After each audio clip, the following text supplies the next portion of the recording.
ಅನುದಿನ ಅನುಕ್ಷಣ ಮನೆಯಲ್ಲೂ ಕಲಿಯೋಣ, ಕಲಿಕೆಯ ಹೊಸ ಹಾದಿಯಲಿ ಜೊತೆಗೂಡಿ ಹೆಜ್ಜೆಯ ಹಾಕೋಣ, ಸಂತಸದಿ ಕಲಿಯೋಣ ನಮ್ಮ ಹೆಮ್ಮೆಯ ಈ ಕ್ಲಾಸಿನಲ್ಲಿ.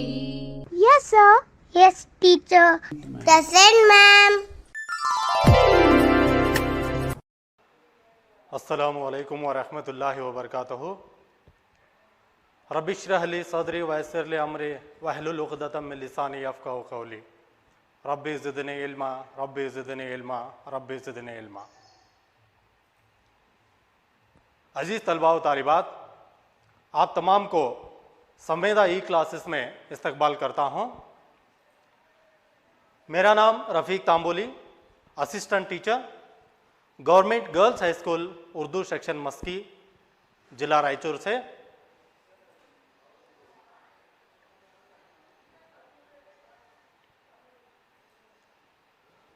आज हम जमात हश्तुम से मजमून साइंस का बाब नंबर 14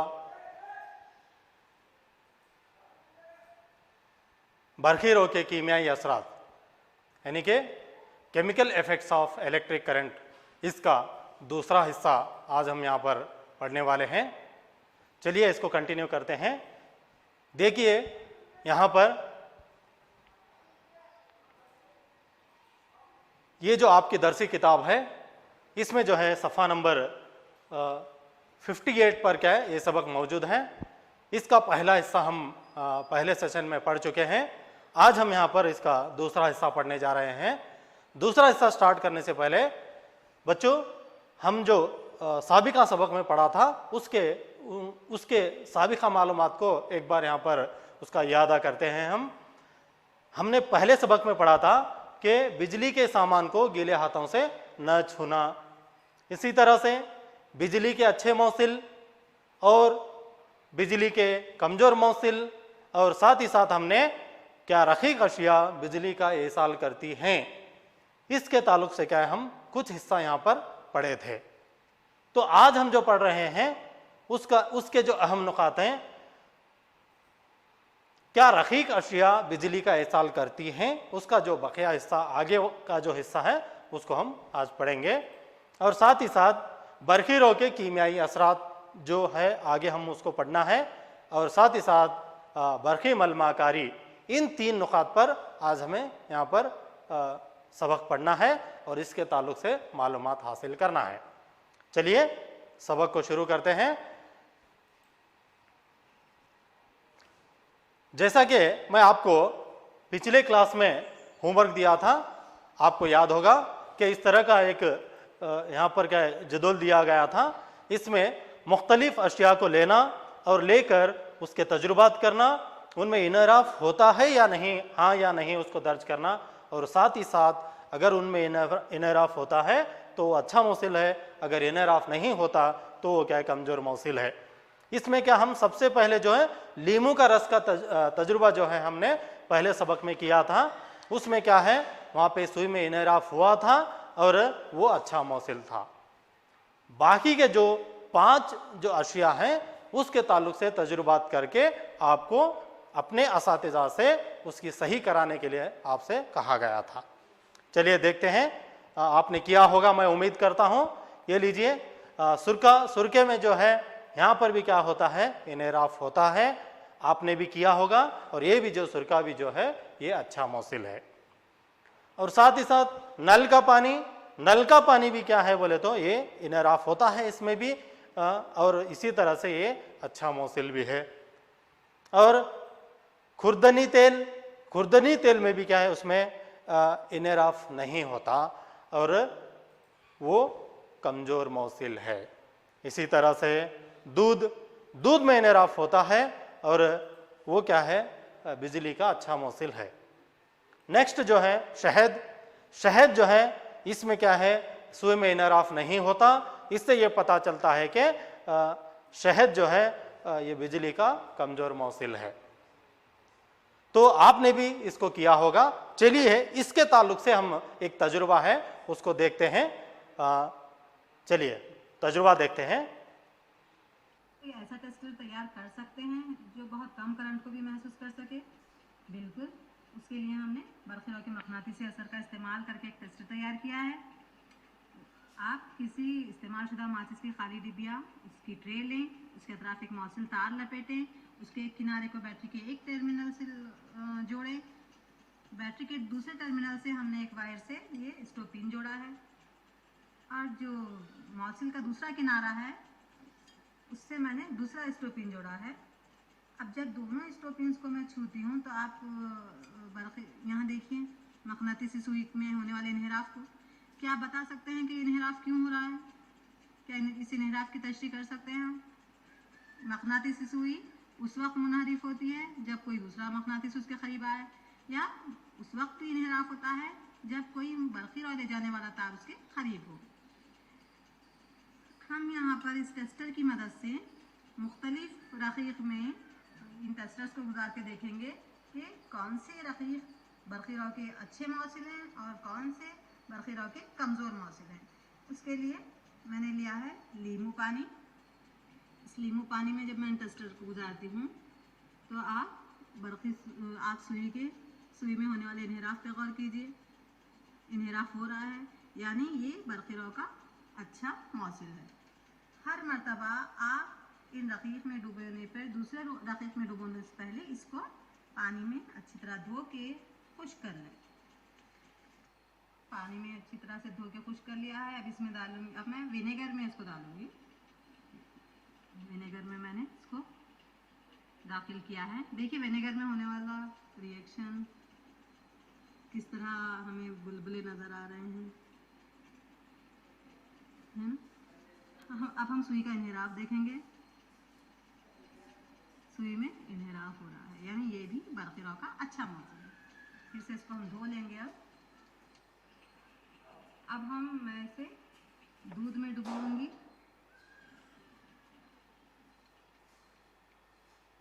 स्टर को डुबोएंगे नल के पानी में। इसमें भी बहुत से नमकियात होते हैं नल के पानी में भी जो बरखी रौ का ईसाल करते हैं। आप सुई के इन्हिराफ को देखें, थोड़ा सा इन्हिराफ उसमें हो रहा है। अब हम इसको डुबोएंगे शहद में। शहद में डुबोने पर सुई में कोई इन्हिराफ वाक़ नहीं हुआ क्योंकि ये अपने अयांस में तहलील नहीं होता। अब मैं इसे धो के तेल में डुबोऊंगी, पकवान के तेल में। यहाँ पे भी हमें सुई में कोई इन्हिराफ नज़र नहीं आता। ये भी अपने अंदर से बरखी रौ को गुजरने नहीं देता। तो इस तरह से हम रक़ीक़ को बरखी रौ के अच्छे मौसिल और बरखी रौ के कमज़ोर मौसिल में दर्जाबंदी कर सकते हैं। जब टेस्टर के आज़ाद सरे एक दूसरे को नहीं छूते हैं तो उनके दरमियान हवा होती है। पहली को मालूम है कि हवा बिजली का कमज़ोर मौसिल है, लेकिन उसने ये भी पढ़ा है कि बिजली चमकने के दौरान वो हवा से होकर गुजरती है। वो ये जानना चाहती है कि क्या हर हालत में हवा बिजली का कमज़ोर मौसिल है। इसी के पेश नज़र बोझो भी ये जानना चाहता है कि क्या दीगर कमज़ोर मौसिल भी कुछ मखसूस हालात में अपने अंदर से बिजली को गुजरने देते हैं। तो क्या है, इसी के ताल्लुक से क्या है, दर हकीकत क्या है, मखसूस हालत में ज़्यादातर अशिया बरखी रौ का एहसाल करती हैं। इसीलिए अशिया की दर्जाबंदी जो है मौसिल और हाजिज यानी इंसुलेटर्स के तौर पर करने के बजाय अच्छे मौसिल और कमज़ोर मौसिल के तौर पर करने को तरजीह दी जाती है। हमने नल के पानी में बरखी रौ के एसाल की जांच की है। आइए अब हम क्या करते हैं, कशीदा पानी जो कि डिस्टिल्ड वाटर होता है उसमें क्या है बरखी रौ का एसाल होता है या नहीं उसको भी समझेंगे। जिस तरह हमने रकीक मुख्तलिफ अशिया के लिए तजुर्बात किए थे, उसी तरह से हम क्या करेंगे, कशीदा पानी के लिए भी उसी तजुर्बे को दोहराएंगे। तब क्या होगा, वहाँ पर हमें पता चलेगा कि कशीदा पानी जो है उसमें हम उस टेस्टर का इस्तेमाल करेंगे तो वहाँ पर इनर ऑफ नहीं होगा। नहीं होने से क्या पता चलता है कि कशीदा पानी यानी कि डिस्टिल्ड वाटर जो है वो बरखीरों को एसाल नहीं करता और कशीदा पानी अच्छा मौसिल नहीं है। इस बात से हमें यह पता चलता है। जब कशीदा पानी में नमक को घोला जाता है, डिस्टिल्ड वाटर जो है उसको जो नमक में घोला जाता है तो हमें नमक का महलूल हासिल होता है। ये बिजली का मौसिल है। जो पानी हमने टोटी, नल, कुओं और तालाबों जैसे जराए से हासिल करते हैं वो खालिस पानी नहीं होता। इनमें बहुत से नमक घुले होते हैं। मादनी नमकों की थोड़ी मिकदार इनमें कुदरती तौर पर मौजूद होती है, इसलिए ये पानी बिजली का अच्छा मौसिल होता है। इसके बरक्स क्या होता है, कशीदा पानी नमकों से आज़ाद होने की वजह से ये बिजली का कमज़ोर मौसिल होता है। बच्चों, आपको समझ में आ गया, कशीदा पानी जो है ये पानी बिजली का अच्छा मौसिल नहीं होता, ये कमज़ोर मौसिल होता है। यहाँ पर जो है पानी में कुदरती तौर पर मौजूद मादनी नमक इंसानी सेहत के लिए मुफीद है, लेकिन ये नमक पानी को मौसिल बना देते हैं। इसीलिए हमें बिजली के किसी भी सामान को गीले हाथों से या गीले फर्श पर खड़े होकर नहीं छूना चाहिए। ये बातें हमें जहन में रख लेना ज़रूरी है। हमने देखा कि जब आम नमक को कशीदा पानी में घोला जाता है तो क्या होता है, घोला जाता है तो क्या होता है, उसे अच्छा मौसिल बना देता है। और कौन सी ऐसी अशिया हैं जो कशीदा पानी में घुलने के बाद उसे मौसिल बना देती हैं? आइए उसको मालूम करते हैं। हमें एहतियात रहे, जो भी सरगर्मियां यहाँ पर अंजाम दी जाती हैं उन तमाम सरगर्मियों को अपने असातिज़ा की मदद से, अपने वालिदैन की मदद से या फिर किसी समझदार शख्स की देख रेख में इन तमाम सरगर्मियों को अंजाम देनी चाहिए, क्योंकि यहाँ पर तेज़ाब इस्तेमाल होती हैं इन सरगर्मियों में। इसलिए आप तमाम को ज़रूरी है कि ये एहतियात बरतें। बिजली का एहसाल करने वाले ज़्यादातर रकीक तेज़ाबों, असासों और नमकों के महलूल होते हैं। जब किसी एसाली महलूल से होकर बरखीरों गुजरती है तो क्या ये इस महलूल में कोई असर पैदा करती है? क्या आप सोच सकते हैं कोई असर पैदा कर सकती है? चलिए इसी के ताल्लुक से हम क्या है आगे पढ़ते हैं। ये जो है बरखीरों के कीमियाई असरात यहाँ पर पैदा होते हैं। इसको हम क्या है तफसील से यहाँ पर अब पढ़ेंगे। 7वीं जमात में हमने बरखीरों के कुछ असरात के बारे में पढ़ा है। क्या आप उन असरात की फहरिस्त बना सकते हैं? जब करंट किसी एसाली महलूल से गुजरता है तो ये कौन सा असर पैदा करता है?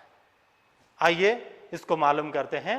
इसको मालूम करने के लिए हम क्या है यहाँ पर एक अमली काम नंबर 14.6 इसको अंजाम देते हैं। इसलिए मैंने यहाँ पर एक बीकर लिया है और बीकर में पानी है और साथ ही साथ यहाँ पर मैंने कार्बन के 2 छड़ यहाँ पर हमने लिए हैं। इसको हम बतौर इलेक्ट्रोड के यहाँ पर इस्तेमाल करेंगे और इन दोनों इलेक्ट्रोड्स को मैंने बैटरी से यहाँ पर मुंसलिक किया है। मैं यहाँ पर बीकर में पानी लिया हूँ। अब इसके अंदर मैं नमक की थोड़ी मिकदार को यहाँ पर मैं दाखिल करता हूँ और दाखिल करके इसको यहाँ पर इस पानी में हल करने की कोशिश करता हूँ ताकि मुझे नमक का महलूल मिल जाए। तो ये हिलाने से नमक जो है इसमें हल हो गया है और ये नमक का महलूल तैयार है। अब हम इसके अंदर जो है ये 2 बरखीरों को यहाँ पर इस नमक के महलूल में हम दाखिल करेंगे। तो यहाँ पर आप देख सकते हैं कि ये दोनों नमक के महलूल को मैं यहाँ पर इस महलूल में दाखिल कर रहा हूँ। ठीक है, अब ये नमक के महलूल में ये दाखिल हो चुके हैं। अब बैटरी की मदद से मैं इसके अंदर करंट को गुजारने की कोशिश करता हूँ। आप यहाँ पर देख सकते हैं कि महलूल से करंट को गुजर रहा है। इलेक्ट्रोड के एक सिरों पर आप गैस के बुलबुलों के इखराज देख रहे हैं। तो यहाँ पर जो है ये गैस खारिज हो रही है। और दूसरे इलेक्ट्रोड पर आप देख सकते हैं कि यहाँ पर जो है धातु इस पर जमा भी हो सकती है। चूँकि इस महलूल में मैंने करंट को गुजारा है, करंट को गुजारने की वजह से इसमें जो है कीमियाई तब्दीली रोनुमा हुई है, तो इसको हम बरखीरो का कीमियाई असर भी यहाँ पर हम उसको कहते हैं। तो ये जो है बरखीरो का कीमियाई असर है। यहाँ पर चूँकि नमक जो है पानी में हल हुआ है और हल होने की वजह से यहाँ पर ये अपने आयनों में तब्दील हुआ है, ये इस अमल को हम बर्फ पाशीदगी कहते हैं, जो कि बरखीरो का कीमियाई असर है। किसी ऐसाली महलूल से बरखीरो गुजरने पर उसमें कीमियाई तामुलात होते हैं। इसके नतीजे में इलेक्ट्रोड्स पर गैस के बुलबुले बन सकते हैं, जैसे कि आपने तजुर्बे में देखा है। इलेक्ट्रोड्स पर धाती जमाव भी देखा जा सकता है। महलूलों के रंग में तब्दीली आ सकती है और कीमियाई तामुल का इन्हिसार इस्तेमाल किए जाने वाले महलूल और इलेक्ट्रोड्स पर होता है। ये बरखीरो के कुछ कीमियाई असरात हैं। इसको क्या है हमने तजुर्बे में तफसील से देखा है। तो चलिए यहाँ पर हम क्या है सब्जियों में ये किस तरह से होता है उसको क्या है एक तजुर्बे के जरिए देखते हैं। बिस्मिल्लाहिर्रहमानिर्रहीम। तो अजीज़ तलबा व तलिबात, आज हम सब्जियों और फलों से बरखीरो का ईसाल का यहाँ पर मुतालिया करेंगे। तो यहाँ पर जो है आपके किताब 8वीं जमात की जो किताब है, किताब में दर्ज एक एक्टिविटी है जिसका हम यहाँ पर मुतालिया करने जा रहे हैं। इस मुतालिया के तहत यहाँ पर आलू लिया गया है। इस आलू के यहाँ पर इस आलू को काटकर इसके 2 टुकड़े किए गए हैं। और जैसा कि मैं बता चुका हूँ कि सब्जियों और फलों से बरखीरो का ईसाल, इसका यहाँ पर मुतालिया करना है।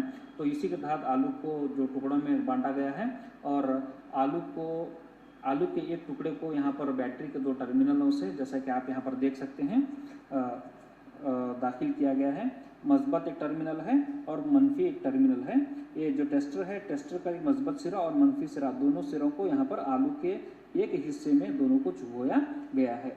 और तकरीबन थोड़े देर के वक्फे के लिए अगर हम बरखीरो को अगर से हम गुजारें तो आलू के अंदर कीमियाई तब्दीली वाक़ा हो जाएगी। तो इससे हमें ये साबित होता है कि ये सब्जियों और फलों से भी बरखीरो का ईसाल होता है। ठीक है, तो यहाँ पर थोड़ी देर के लिए हम इस आलू से बरखीरो को गुजारेंगे। तो इससे क्या तब्दीली रोनुमा होगी उसका हम यहाँ पर जायज़ा लेने की कोशिश करेंगे। ठीक है, तो ये वक्फा हो गया है।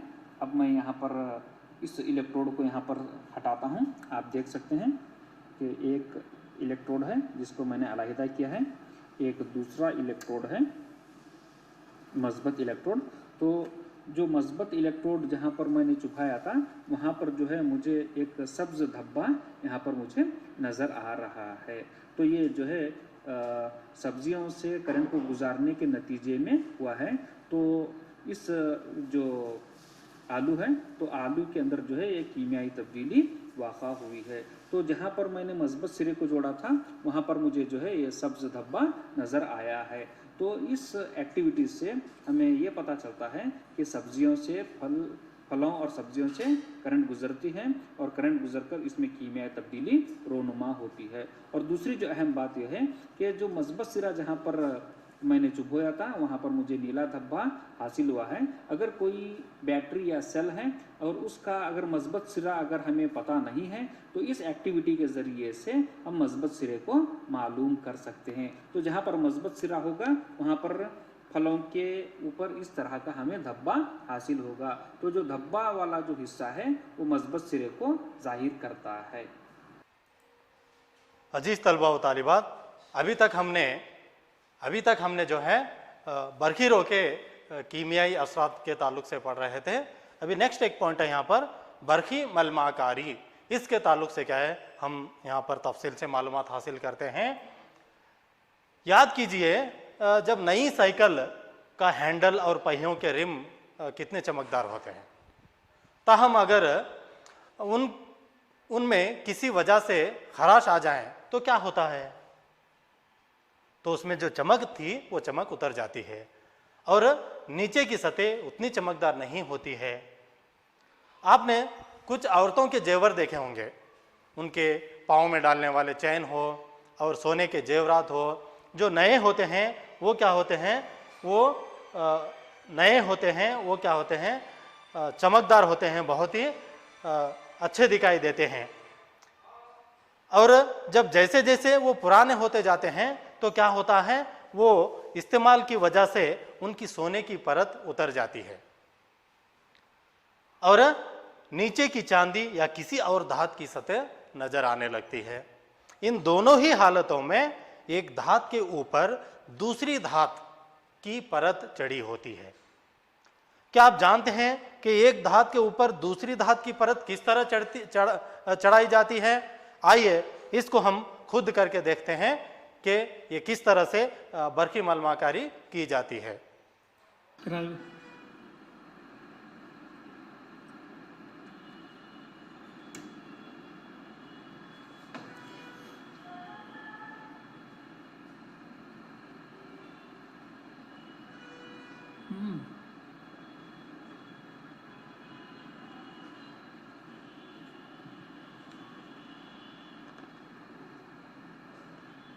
आप देख सकते हैं कि यहाँ पर जो तांबे का जो फीता है, इस पर तांबा डिपॉजिट हो रहा है। ठीक है, यहाँ पर आप देख सकते हैं। तो इस तरह से हम जो है धात के एक प्लेट पर या तो धात की एक सतह पर दूसरी धात को हम यहाँ पर डिपॉजिट कर सकते हैं।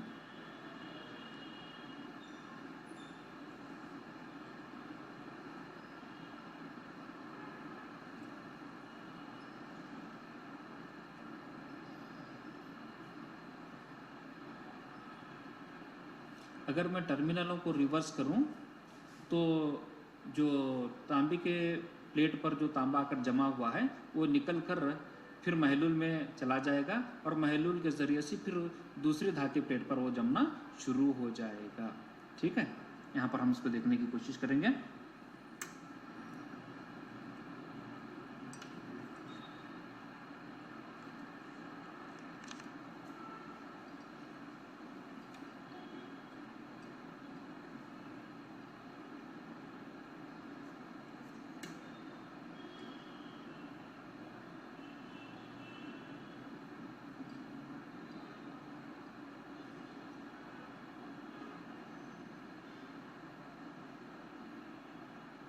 तो आप देख सकते हैं कि इस प्लेट पर तांबा जमना शुरू हुआ है।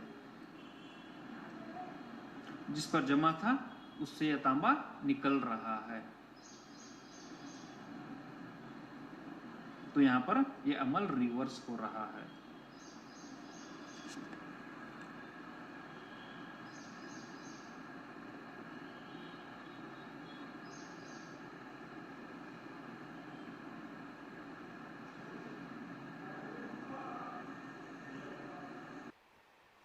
तो इस तजुर्बे से हमें पता चलता है जब कॉपर सल्फेट महलूल में बरखीरों को गुजारा जाता है तो कॉपर सल्फेट यानी कि तांबा और सल्फेट में तहलील हो जाता है।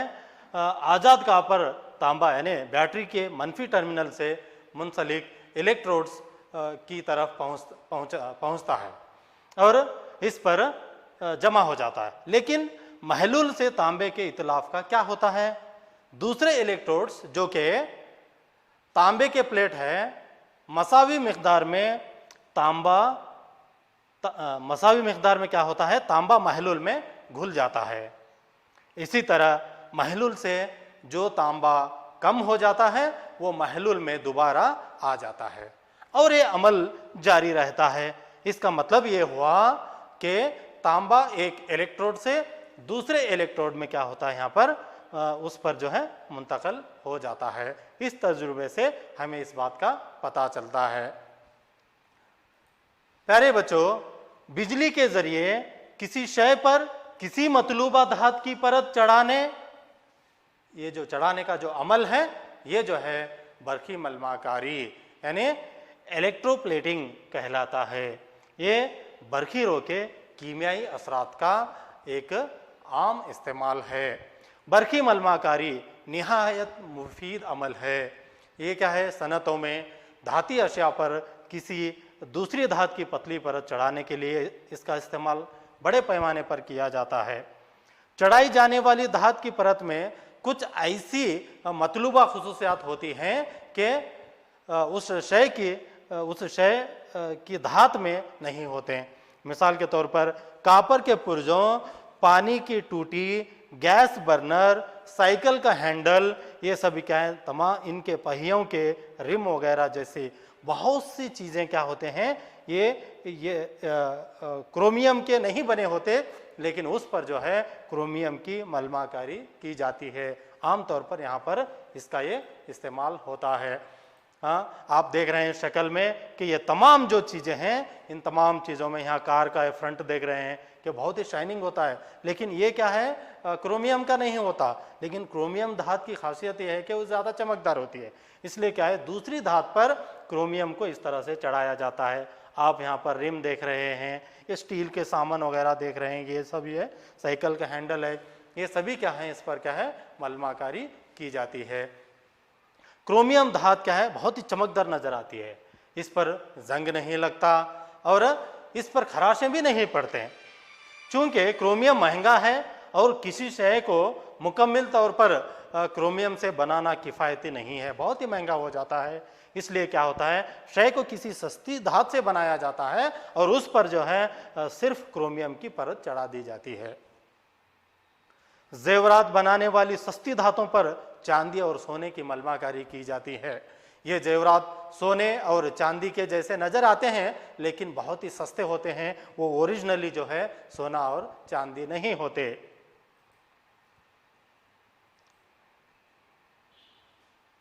ग़िज़ाई अशिया का ज़ख़ीरा करने के लिए इस्तेमाल में आने वाले टिन के डब्बों में लोहे के ऊपर टिन की मलमाकारी की जाती है। टिन लोहे के मुकाबले कम तामुल पजीर होता है। इस तरह ग़िज़ाई अशिया लोहे के राबिते में नहीं आ पाते और ख़राब होने से बच जाती हैं। पल्लों और मोटर गाड़ियों को मजबूत बनाने के लिए लोहे का इस्तेमाल किया जाता है। हालांकि लोहे में ताकुल और जंग लगने का रुझान है, लिहाजा इसे ताकुल से और जंग लगने से बचाने के लिए क्या करते हैं, उस पर जस्त की परत चढ़ा दी जाती है।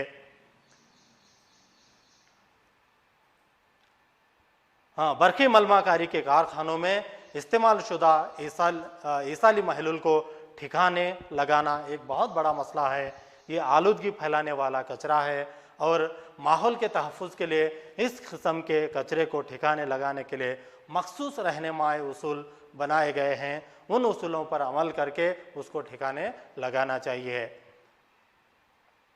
तो बच्चों, आपने अभी तक जो भी पढ़ा है उसके ताल्लुक से हम एक मशक़ी सरगर्मी करते हैं। आपको इस पर ध्यान दें, गौर से देखें और जवाब देने की कोशिश करें। तो सबसे पहले लेते हैं, यहाँ पर हम खाली जगहों को पुर करते हैं। सबसे पहला सवाल है, बरखी रो का एसाल करने वाली ज़्यादातर रकीक अशिया डैश डैश और डैश के महलूल हैं। क्या आप बता सकते हैं? हाँ, तो आपने बिल्कुल सही कहा। तो ये जो है तेज़ाब, असास और नमकियात के महलूल हैं। चलिए दूसरा सवाल देखते हैं। किसी महलूल में बरखी रो गुजारने पर डैश असर पैदा करते हैं। कौन से असरात पैदा करते हैं बताइए? हाँ, वेरी गुड। तो ये जो है कीमियाई असरात पैदा करते हैं। नेक्स्ट सवाल, अगर आप कापर सल्फेट महलूल से बरखी रो को गुजारते हैं तो कापर बैटरी के डैश टर्मिनल से मुंसलिक प्लेट पर जमा हो जाता है। बताइए क्या है जवाब? हाँ, तो सही बताया आपने। जवाब जो है मनफी टर्मिनल से मुंसलिक प्लेट पर जमा हो जाता है। और नेक्स्ट है, बिजली के जरिए किसी शय पर मतलूबा धात की परत चढ़ाने का अमल क्या कहलाता है? बताइए। हाँ, वो जो अमल है बरखी मलमाकारी कहलाता है। तो बच्चों, ये था अभी तक जो हमने जो पढ़ा है। अब आपके लिए घर पर काम होगा। ये लीजिए घर पर काम, आपको ये सवाल दिए जाएंगे। पहला सवाल है, क्या खालिस पानी बिजली का एसाल करता है? अगर नहीं तो उसे एसाली बनाने के लिए हम क्या कर सकते हैं? दूसरा सवाल है, अपने अतराफ में मौजूद उन अशिया की फहरिस्त तैयार कीजिए जिन पर बरकी मलमाकारी की गई है। इन दोनों सवालात के जवाब लेकर अपने असातिज़ा से इसकी सही कराएं, वो करेक्शन कराएं, अपनी गलतियों को जांचने के लिए अपने असातिज़ा के पास इसको बताएं। और अजीज़ तलबा व तालिबात, मैं उम्मीद करता हूं कि आपको ये सबक अच्छी तरह से समझ में आ गया होगा। तो इसलिए क्या है, मैं आप तमाम का तहे दिल से शुक्रिया अदा करता हूं कि आपने बहुत ही संजीदगी से इस सबक को सुना। इसी के साथ के यहाँ पर ये सबक ख़त्म होता है। अब इजाज़त दीजिए, मैं अपने इस क्लास को यहीं पर ख़त्म करता हूँ। खुदा हाफिज़। अनुदिना